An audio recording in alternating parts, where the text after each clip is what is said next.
Brigade अभ्यास पुस्तिका कक्षा 6 विज्ञान अध्याय 7 के प्रश्नोत्तर हल करेंगे।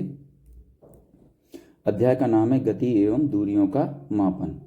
तो चलिए हम प्रश्नोत्तर की ओर बढ़ते हैं। तो सबसे पहले प्रश्न नंबर 1 है, यहाँ पर दिया है बहुविकल्पीय प्रश्न है। इसमें प्रश्न नंबर 1.1 है, सही विकल्प चुनकर लिखिए। इसमें 1 नंबर पर दिया है, दिल्ली और भोपाल के बीच की दूरी को प्रमुख रूप से किस मात्रक में व्यक्त किया जाता है। तो इसमें ऑप्शन ए है decametre, option B metre, option C centimetre, option D kilometre. तो इसमें सही ऑप्शन है ऑप्शन डी किलोमीटर। तो यहाँ पर हम क्या लिखेंगे, ऑप्शन डी किलोमीटर। चलिए इसके बाद हम आगे बढ़ते हैं। प्रश्न नंबर 2 है, 1 सेंटीमीटर के 10 बराबर भागों में से एक भाग को क्या कहते हैं। Option A kilometre, option B decimetre, option C millimetre, option D metre. तो बच्चों इसमें सही ऑप्शन है ऑप्शन सी मिलीमीटर। उत्तर में हम क्या लिखेंगे, ऑप्शन सी मिलीमीटर। चलिए हम आगे बढ़ते हैं। प्रश्न नंबर 3 है हमारे सामने। तो प्रश्न नंबर 3 में दिया है वर्तुल गति का उदाहरण है।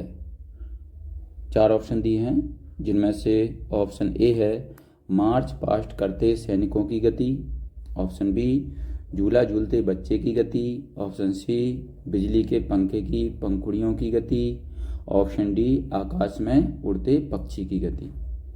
तो इसमें सही ऑप्शन है ऑप्शन सी बिजली के पंखे की पंखुड़ियों की गति। तो यहाँ पर लिखेंगे ऑप्शन सी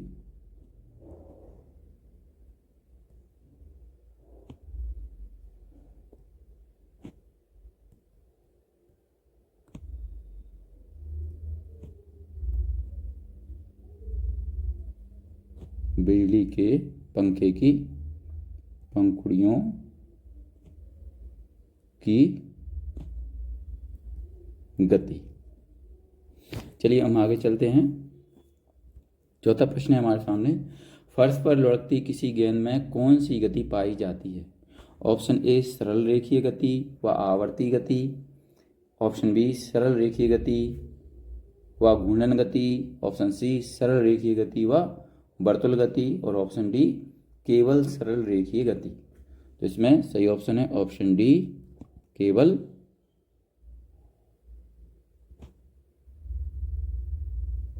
सरल रेखीय गति। चलिए हम आगे बढ़ते हैं। प्रश्न नंबर 5 है, ऐसी गति जो निश्चित समय अंतराल के पश्चात अपनी गति को दोहराती है कहलाती है। ऑप्शन ए सरल रेखीय गति, ऑप्शन बी घूर्णन गति, ऑप्शन सी आवर्ती गति, और ऑप्शन डी कोई नहीं। तो इसमें सही ऑप्शन है ऑप्शन सी आवर्ती गति। तो उत्तर में हम लिखेंगे आवर्ती गति। चलिए हम आगे बढ़ते हैं। प्रश्न नंबर 6 है हमारे सामने, उचित पाठ्यांक के लिए आंख की स्थिति है। ऑप्शन ए स्थिति, ऑप्शन बी स्थिति, ऑप्शन सी स्थिति, ऑप्शन डी कोई नहीं। तो यहाँ पर देखिए ये ए स्थिति है, ये बी है और ये सी है। तो माप के लिए क्या करेंगे, हम सही सामने से ही देखेंगे तभी माप सही देख पाएंगे, है ना। अगर इधर उधर से देखेंगे तो उसमें क्या है, माप हम सही नहीं निकाल पाएंगे। तो इसमें सही स्थिति क्या है, ऑप्शन बी। तो यहाँ पर क्या लिखेंगे, ऑप्शन बी स्थिति। चलिए हम आगे बढ़ते हैं। प्रश्न नंबर 1.2 है, दिए गए शब्दों में से चुनकर रिक्त स्थानों की पूर्ति कीजिए। तो यहाँ पर कुछ शब्द दिए हुए हैं, जैसे सरल रेखीय, वर्तुल, 5, आवर्ती गति, मीटर, दूरी। इनको हमें क्या करना है, इनमें से सही शब्द छांटकर नीचे जो खाली स्थान दिए हुए हैं उनमें भरना है। तो चलिए पहले नंबर पर जो खाली स्थान है उसको देखते हैं। इसमें दिया है एसआई मात्रकों में लंबाई का मानक मात्रक, खाली स्थान में लिखेंगे मीटर है। इसके बाद दूसरा है कैरम बोर्ड पर गोटियों का एक स्थान से दूसरे स्थान जाना, खाली स्थान में लिखेंगे सरल रेखीय गति का उदाहरण है। इसके बाद तीसरा है 500 सेंटीमीटर में, खाली स्थान में लिखेंगे 5 मीटर होते हैं। इसके बाद चौथा है स्कूल की घंटी का बजना आवर्ती गति का उदाहरण है। और चौथा पांचवा आ गया सिलाई मशीन के पहिए की गति वर्तुल होती है। चलिए हम आगे बढ़ते हैं। अति लघु उत्तरीय प्रश्न है हमारे सामने। तो अति लघु उत्तरीय प्रश्न में प्रश्न नंबर 2 है प्राचीनतम से अत्याधुनिक परिवहन के साधनों के नाम क्रम से लिखिए। तो उत्तर में लिखेंगे बैलगाड़ी, नाव, साइकिल, पानी का जहाज, रेलगाड़ी, बस, हवाई जहाज आदि। इसके बाद हम प्रश्न नंबर 3 पर आते हैं। धागे की सहायता से किसी वक्र रेखा की लंबाई का मापन किस प्रकार करेंगे। तो उत्तर में लिखेंगे धागे के एक सिरे को बिंदु ए पर स्थित करके धागे को आकृति के अनुसार आकार देते हुए बिंदु बी तक ले जाते हैं। फिर धागे को स्केल से मापकर आकृति की लंबाई ज्ञात कर लेते हैं। चलिए हम आगे बढ़ेंगे। प्रश्न नंबर 4 आता है हमारे सामने। प्रश्न नंबर 4 में पूछा है बूझो अपने घर के सामने सीधी सड़क पर किसी वाहन की गति का प्रेक्षण कर रहा है, बताइए वाहन में कौन सी गति हो रही है। तो उत्तर में लिखेंगे सड़क पर किसी वाहन की गति सरल रेखीय गति होती है। इसके बाद प्रश्न नंबर 5 पर आते हैं। जब आप मैदान में गेंद से खेलते हैं तब आपकी गेंद लुढ़कते हुए दूर जाती है, तो लुढ़कती हुई गेंद में किस प्रकार की गति होती है। तो उत्तर में लिखेंगे लुढ़कती हुई गेंद में सरल रेखीय गति तथा घूर्णन गति होती है। चलिए अब प्रश्न नंबर 6 पर आ जाते हैं हम। प्रश्न नंबर 6 में पूछा है पालकों की गति एवं हृदय की मांसपेशियों की गति, यह है पलकों की गति एवं हृदय की मांसपेशियों की गति किस प्रकार के गति का उदाहरण है। तो उत्तर में लिखेंगे पलकों की गति एवं हृदय की मांसपेशियों की गति आवर्त गति का उदाहरण है। चलिए हम अति लघु उत्तरीय प्रश्न पर आ चुके हैं। अति लघु उत्तरीय प्रश्न में प्रश्न नंबर 7 दिया है हाथ की हथेली एवं पैर के पंजे का उपयोग मापने की मानक इकाइयों के रूप में क्यों नहीं किया जाता है। तो उत्तर में हम लिखेंगे क्योंकि प्रत्येक व्यक्ति के हाथ की हथेली तथा पैर के पंजे का माप समान नहीं होता है। इनसे मापी गई माप अलग अलग व्यक्तियों के लिए अलग अलग हो सकती है। चलिए हम प्रश्न नंबर 8 पर आ जाते हैं। प्रश्न नंबर 8 में दिया है इन वस्तुओं को स्थिर तथा गतिशील वस्तुओं में वर्गीकृत कीजिए। कौन कौन सी वस्तुएं हैं। लुढ़कती हुई गेंद, टेबल, चलती रेलगाड़ी, मेज, घर, उड़ती चिड़िया, दीवार, घड़ी की सुइयां। तो उत्तर में हम लिखेंगे यहाँ पर नीचे टेबल दी हुई है, तो इसमें देखिए स्थिर वस्तुओं के नाम इधर लिखना है और गतिशील वस्तुओं के नाम इस वाली कॉलम में लिखना है। तो चलिए हम टेबल में इन सभी वस्तुओं को जमाते हैं। तो टेबल में स्थिर वस्तु के नीचे क्या लिखेंगे टेबल, मेज, घर, दीवार, घड़ी। और गतिशील वस्तु में क्या लिखेंगे लुढ़कती वस्तु, चलती रेलगाड़ी, है ना। यहाँ पर ये लुढ़कती वस्तु नहीं होगा, यहाँ पर होगा लुढ़कती हुई गेंद, लुढ़कती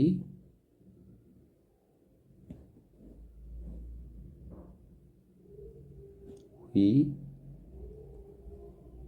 गेंद, ठीक है, लुढ़कती हुई गेंद। इसके बाद स्थिर वस्तु में मेज आएगी और गतिशील वस्तु में चलती रेलगाड़ी। और नीचे क्या आएगा गतिशील वस्तु में उड़ती चिड़िया।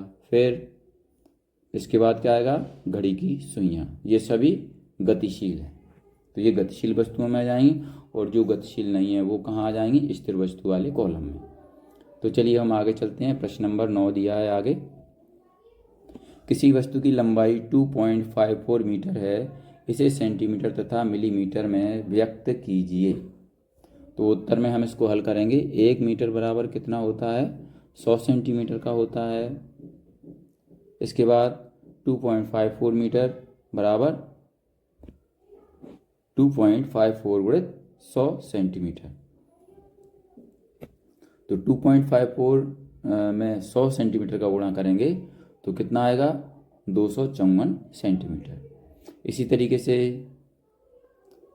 क्या करेंगे हम? मिलीमीटर में चेंज करेंगे। तो 1 मीटर बराबर 1000 मिलीमीटर। तो यहाँ पर 2.54 मिलीमीटर बराबर क्या हो जाएगा? 2.54 गुणा 1000 मिलीमीटर। चलिए 2.54 मीटर बराबर क्या होगा? 2540 मिलीमीटर।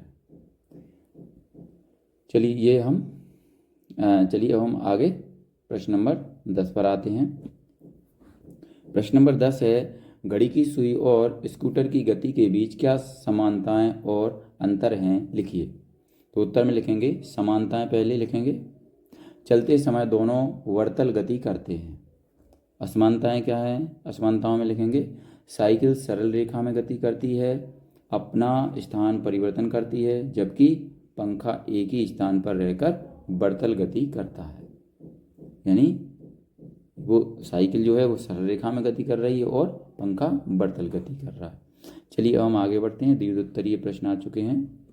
दीर्घोत्तरीय प्रश्न में प्रश्न नंबर 11 है, किसी वस्तु की चौड़ाई एवं लंबाई मापते समय हमें कौन सी सावधानियां बरतने की आवश्यकता होती है? तो उत्तर में हम लिखेंगे नंबर 1, पैमाने को वस्तु के संपर्क में इसकी लंबाई के अनुदिश रखना चाहिए। दूसरा है, कुछ पैमानों के सिरे टूटे हो सकते हैं, इनमें शून्यांक स्पष्ट नहीं दिख पाते हैं। ऐसी स्थिति में शून्यांक से माप नहीं लेना चाहिए, बल्कि अन्य किसी पूर्णांक को काम में लिया जाना चाहिए। फिर तीसरा है, माप लेने के लिए सही स्थिति भी महत्वपूर्ण होती है। जिस बिंदु की माप लेना है, आँख उसके ठीक सामने होनी चाहिए। चलिए हम आगे बढ़ते हैं। प्रश्न नंबर 12 पर आते हैं। प्रश्न नंबर 12 में दिया है, बूझो कि स्केल शून्य सिरे पर टूटी हुई है, इसलिए उसने अपनी किताब की लंबाई 3.5 सेंटीमीटर से शुरू करके मापी। तब उसे किताब की लंबाई 14 सेंटीमीटर प्राप्त हुई। बताइए किताब की वास्तविक लंबाई क्या होगी? तो यहाँ पर देखिए, किताब की वास्तविक लंबाई बराबर 14 सेंटीमीटर माइनस 3.5 सेंटीमीटर। तो 14 सेंटीमीटर में से माइनस 3.5 सेंटीमीटर यानी 3.5 सेंटीमीटर को घटाया तो कितना आ जाएगा? 10.5 सेंटीमीटर। चलिए अब हम आगे बढ़ते हैं। यहाँ पर प्रश्न नंबर 13 है, आवर्ती गति क्या है होती है? कोई 3 उदाहरण दीजिए एवं चित्र भी बनाइए। तो यहाँ पर देखिए, उत्तर में लिखेंगे ऐसी गति जो एक निश्चित समय अंतराल के बाद दोहराई जाती है आवर्ती गति कहलाती है। उदाहरण के लिए नंबर 1, पृथ्वी का सूर्य के चारों ओर घूमना। दूसरा है छत के पंखे की गति। और तीसरा है सरल लोलक पेंडुलम का दोलन। तो यहाँ पर देखिए, ये हमने चित्र भी बनाए हुए हैं, यहाँ पर चित्र भी बनाना थे। तो इस तरीके से बच्चों आप भी अपनी एडगेड अभ्यास पुस्तिका में इसी तरीके से चित्र बना सकते हैं और इस प्रश्न का उत्तर भी लिख सकते हैं। चलिए हम आगे चलते हैं। आगे है प्रश्न नंबर 14, लंबाई की यथार्थ माप को विस्तार से समझाइए। तो उत्तर में लिखेंगे प्राचीन काल में लोग पैर की लंबाई, उंगली की चौड़ाई एवं एक कदम की दूरी आदि का उपयोग मापन के मात्रक के रूप में करते थे। इससे उलझनें होती थी, इसलिए मापन प्रणाली का विकास हुआ। इस प्रणाली में दूरी का एसआई मात्रक मीटर है। इसके अलावा अधिक दूरी की लंबाई के लिए किलोमीटर एवं छोटी लंबाई के लिए सेंटीमीटर जैसी कई इकाइयां हैं, जिनका उपयोग हम अपने दैनिक जीवन में करते हैं। चलिए हम आगे बढ़ते हैं। यहाँ पर प्रोजेक्ट कार्य आ चुके हैं हमारे सामने। ये प्रोजेक्ट कार्य 1 है। तो इसमें दिया है, अपने घर में स्थित वस्तुओं को सेंटीमीटर में नापकर उनकी माप को मीटर में बदलकर तालिका में भरिए। तो यहाँ पर देखिए, ये सेंटीमीटर है और यहाँ पर मीटर में बदलकर लिखना है। तो चलिए नंबर 1 पर है दरवाज़ा। दरवाज़ा की नाप क्या है, 50 सेंटीमीटर है, तो उसकी मीटर में हम बदलेंगे तो क्या होगा, 0.50 मीटर। इसके बाद दूसरा है खिड़की 70 सेंटीमीटर की है, इसको मीटर में चेंज करेंगे तो 0.70 मीटर हो जाएगी। इसी तरीके से पलंग है 200 सेंटीमीटर है, ये 0.200 मीटर होगा। इसके बाद चौथा है टीवी 100 सेंटीमीटर की है, यहाँ पर हो जाएगा 0.100 मीटर। पांचवा है अलमारी, ये 250 सेंटीमीटर की है, यहाँ पर इसको कन्वर्ट करेंगे मीटर में तो ये 0.250 मीटर हो जाएगी। छठा है शीशा 30 सेंटीमीटर का है, यहाँ पर 0.30 मीटर का निकलेगा यहाँ पर। फिर सातवां है कूलर, यहाँ पर 50 सेंटीमीटर का है, मीटर में 0.50 मीटर का होगा। आठवां है किताब, यहाँ 15 सेंटीमीटर की है और यहाँ पर ये मीटर में चेंज होगी तो 0.15 मीटर की हो जाएगी। इसके बाद नवा है कुर्सी, तो यहाँ पर 25 सेंटीमीटर की कुर्सी है, यहाँ पर मीटर में कन्वर्ट करेंगे तो क्या हो जाएगा, 0.25 मीटर की होगी। फिर 10वां है तस्वीर 35 सेंटीमीटर की है, यहाँ पर इसको मीटर में कन्वर्ट करेंगे तो क्या होगा, 0.35 मीटर की। चलिए प्रोजेक्ट कार्य अब 2 आ चुका है हमारे सामने। इसमें दिया है अपने आसपास गतिशील वस्तुओं को देखें व उनमें होने वाली गति के प्रकार को भी लिखिए। यदि आपको किसी वस्तु में एक से अधिक प्रकार की गति दिखाई देती है तो उसको भी तालिका में भरें। तो यहाँ पर क्रमांक दिया है, वस्तु का नाम लिया है, गति का प्रकार और गति का अन्य प्रकार यदि हो तो चलिए यहाँ पर 1 नंबर पर पंखा है, ये वर्तल गति है इसकी। 2 नंबर पर पहिया, ये भी वर्तल गति में है। तीसरा है लोलक, ये दोलन गति है, ठीक है। और ये ग्रह है, घूर्णन गति है। पानी सरल रेखीय गति और बस सरल रेखीय गति। चलिए ये यहाँ पर हमारा ये प्रोजेक्ट 2 कंप्लीट होता है, साथ में हमारा पाठ अध्याय 7 भी कंप्लीट होता है। तो अगर बच्चों आपको हमारा ये वीडियो अच्छा लगता है तो इसको लाइक ज़रूर करें, अपने दोस्तों के साथ शेयर भी करें। इसी तरीके के और भी वीडियो देखने के लिए हमारे इस चैनल को सब्सक्राइब करना ना भूलें। धन्यवाद।